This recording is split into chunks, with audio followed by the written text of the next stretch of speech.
Oh, you know what? I got Postol in front of me. I'm not looking past Postol, but I will take upon Taylor afterwards. Hopefully, he accepts the terms. Hopefully, the WBO could accept me fighting Taylor instead of Jack. And Taylor's the guy I want before the year ends. Manny Pacquiao and you. Oh man, I'll take that fight anytime. Seeing just get beat, you got like beat up. You know what I mean? It's like beating a guy like Manny Pacquiao will just elevate me as a fighter. It was shocking to me. You know, it was shocking to me to see they're so out of energy early on in the fight. Come across the best fighters and the champions. I really do want to become a multi-division world champion, and that would be the goal. Hey guys, we here at RGBA with Jose Ramirez. How are you feeling today? Feeling good, ready to work. I'm started camp this week, so I'm looking forward to putting a great camp for the fight. You're fighting Viktor Postol. He's been there. He's older. He fought big names. And what can you say about that fighter? No, I mean he's experienced. You know, he's been in the ring with the best. 140 pounders in the world. You know, he fought Crawford, he fought Taylor, and he gave Taylor a great fight. You know, and he's hungry. He wants that WBC back. You know, he once had it when he beat Lucas Matista. So I know he's gonna come prepared. You know, this is his second opportunity back to be in the big league. So I'm looking forward to it. You know, I'm excited to face a fighter with that motivation, and he's an important piece to my puzzle. You know, and my goal is to become undisputed world champion, and one fight at a time, I'm gonna get there. And you know, he's in my way, so I'm gonna go out there and I want to make a statement. You know, I just don't want to beat him, but I want to make a strong statement of who Jose Ramirez is. I recently spoke with Regis Prograis. He said he wants his rematch with Josh Taylor, and he wants you next. Yeah, man. I'll fight Regis anytime. My goal is to become undisputed world champion, and then everybody else is open to, you know, line them up. You know, I know if he was in my position, you know, he'll be wanting the same thing, you know, to fight the guys with the belt. So that's the goal, you know, to fight Taylor, and then after that, man, line anybody up, you know, him and Regis Prograis, anybody at 147, because I'll most likely make the move back up to 147. 147, there's a lot of fighters at 147. There's Errol Spence, Crawford.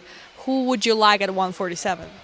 Just all the champions, you know. I don't want to mention one name just because I don't want to forget no names, but all the champions. I mean, when I make the move to 147, it's really to be the best at that weight, you know, and to be the best, obviously I have to come across the best fighters and the champions. I really do want to become a multi-division world champion, and that would be the goal. You train here with Robert at RGBA. You probably spar Mikey Garcia, do you? I have. I actually gave him. I sparred about 4 or 5 sessions before his fight against Jessie Vargas. I was on my way out. He was getting started with the sparring, and it was a good experience. It's good sparring. You know, him, Virgil Ortiz, and all the guys here at the RGBA. Mikey Garcia, Jessie Vargas. What do you think of that fight? It was a great fight, man. They're good friends of mine, so it was. And I wish both of them the best before the fight, you know. But I was supporting my teammate, his family. You know, they're supporting me a lot. But Jessie Vargas and his father too. You know, they're good friends of mine, and I'm glad they both came out safe, and I'm glad they both gave a great fight. But it was a good fight. You know, I think Jessie showed tremendous heart towards the, you know, late part of the fight, you know, and Mikey Garcia showed, you know, his power at 147, and I think they both put on a great fight for the fans. A lot of people talk about Mikey, you know, it's controversial. Some people say yes, he's good for 147, no, go back down. But anyways, Mikey won, and now they're talking about Mikey and Manny Pacquiao. What do you think about that one? That'd be a great fight. I would love to see that fight. You know, I think Mikey Garcia will do a great against Pacquiao. I think Pacquiao will be a good fight for Pacquiao too, to be a very good fighter in Mikey Garcia with a big fan base. I think that's a fight that should happen next for Mikey. I think Mikey deserves the chance to fight a name like that, and I'll be there supporting Mikey and staying in tune with the fight. So hopefully it does happen. Wait, 147, Manny Pacquiao, and you.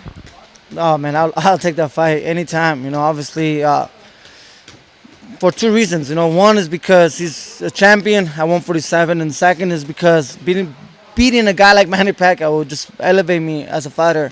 My name international in the boxing world will increase. If I was to beat a guy like Manny Pacquiao. So I spar Manny Pacquiao so many rounds. So I know him, and he knows me really, really well. His team knows me really good. So actually, a while back, Bob Arum offered the fight. Before he left Top Rank, and Manny Pacquiao decided to go a different route, and he fought someone else. Because this team said that the risk was too high for the reward, because I was just a champion and I wasn't still not the fighter that he wants to face. But one fight at a time. I'll make my own destiny. I'll make my own history, and I'll fight anybody at 140. And when the time is right, I'll fight anybody at 147. People need to understand though is that right now I'm still a 140 pounder, so my body is still a 140 pound body. But once I once I have the time to put on the extra pounds to work on my strength, you're gonna see a much bigger Jose Ramirez in the ring. So then you could compare me to 147. So I think it's one step at a time.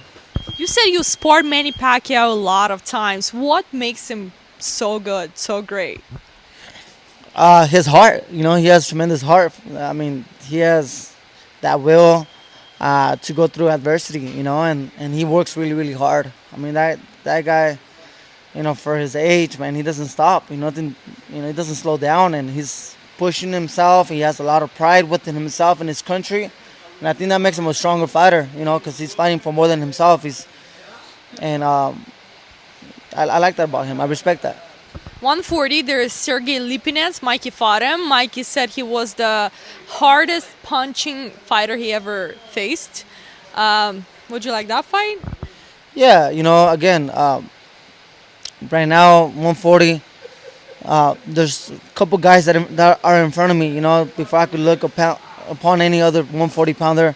There's Viktor Postol. Then if Jack Catterall doesn't want to take the money to step aside, because I do have the WBO mandatory.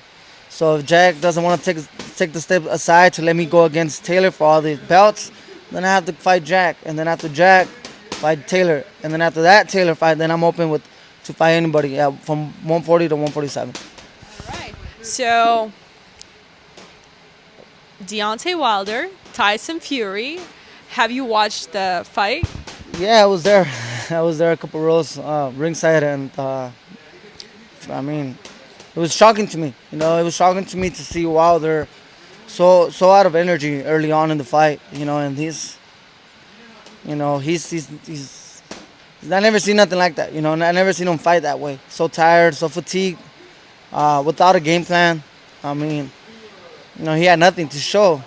And on the other side, Fury was on him from the beginning of the battle. He used his size, he used his weight from the beginning of the fight, and he took control and kept on landing his punches. And after the third round, I was like, man, it's a matter of time, and I wasn't expecting it.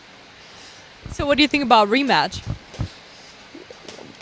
Well, there is a rematch clause, and Wilder's taking it, right?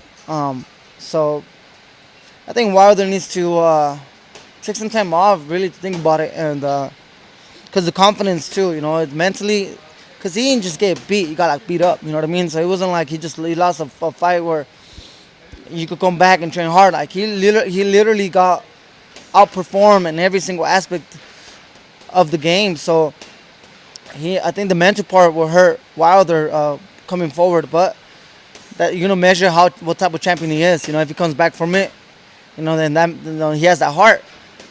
But I don't see him beating Tyson Fury on the third fight. He might do a better fight, because I doubt he'll do any worse than what he did. But but I don't see him beating Tyson Fury. Do you see Anthony Joshua fighting Tyson Fury? Beating, I'm sorry.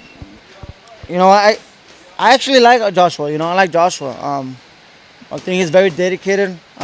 He's young and he's very dedicated, and that'll be a great fight.